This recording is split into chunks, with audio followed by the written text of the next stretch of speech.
اسلامی سال کا آغاز ہونے جا رہا ہے، اور یہ آغاز دین اسلام کی ایسی شخصیت کی شہادت سے ہوتا ہے جو دامن اسلام میں وہ عظیم الشان آفتاب و ماتاب شخصیت ہے کہ جن کی عالم اسلام کے لیے روشن خدمات، جرأت و بہادری، عدل و انصاف پر مبنی فیصلوں، فتوحات، شاندار کردار اور کارناموں سے تاریخ انتہائی معطر، چمکدار اور روشن ہے۔ ایک ایسا انمول اور نایاب اسم گرامی ہے جس کی عظمت، رعب و دبدبہ، شجاعت، بہادری، انصاف، عاجزی، انکساری، فہم و فراست، قانون، عدالت، تقوی، ایثار و قربانی، غریب پروری، خلافت و دیانت، محبت اہل بیت و عظام اور محبت رسول بیگانے بھی تسلیم کرتے ہیں۔ جو امیر المومنین ہیں، مراد قلب رسول ہیں، داماد علی المرتضیٰ ہیں، فاتح بیت المقدس ہیں، حاکم عناصر و اربا ہیں، شہید منبر و محراب رسول ہیں، انتخاب رب العالمین، وزیر پیغمبر، خلیفہ دوم ہیں، وکیل ام المومنین ہیں، فاتح قصر و کسرا ہیں، شامل اشرا و مبشرہ ہیں،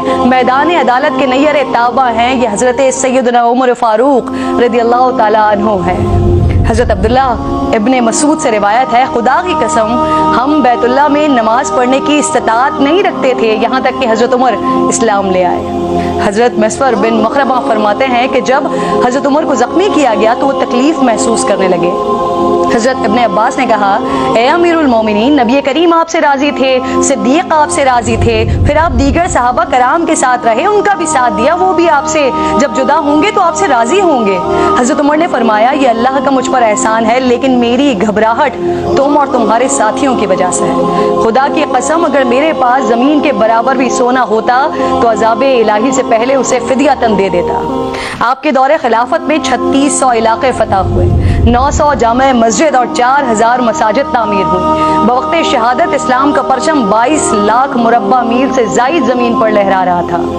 آپ نے اپنے دور خلافت میں عدالتیں قائم کی، قاضی مقرر کیے، سن تاریخ کا اجرا کیا جو آج تک جاری ہے، مردم شماری کروائی، نہریں کھدوائیں، کوفہ اور بصرہ جیسے شہر آباد کیے، ٹیکس سسٹم بنایا، حربی تاجروں کو ملک میں آنے اور تجارت کرنے کی اجازت دی، جیل خانہ جات، راتوں کو گشت کر کے رعایا کا حال دریافت کرنے کا طریقہ، پولیس کا محکمہ، جا بجا فوجی چھاؤنیاں، تنخواہیں، پرچہ نویسی، مکہ معظمہ سے مدینہ منورہ تک مسافروں کے لیے مکانات، گمشدہ بچوں کی پرورش کے لیے وظیفے، مختلف شہروں میں مہمان خانے، مکاتب و مدارس، تجارت کے گھوڑوں پر زکوٰۃ، وقف کا طریقہ، مساجد کے ائمہ کرام اور مؤذنوں کی تنخواہیں، مساجد میں راتوں کو روشنی کے انتظام کا حکم، فلاحی اور اصلاحی احکامات اور اصطلاحات فرمائی۔ آج کے ترقی یافتہ ممالک میں عمر لاس کے بغیر انصاف کا عمل مکمل نہیں ہوتا۔ اللہ رب ذوالجلال مسلمان حکمرانوں کو حضرت عمر کے نقش قدم پر چلتے ہوئے عوام کی اصل فلاح کی طاقت عطا فرمائے۔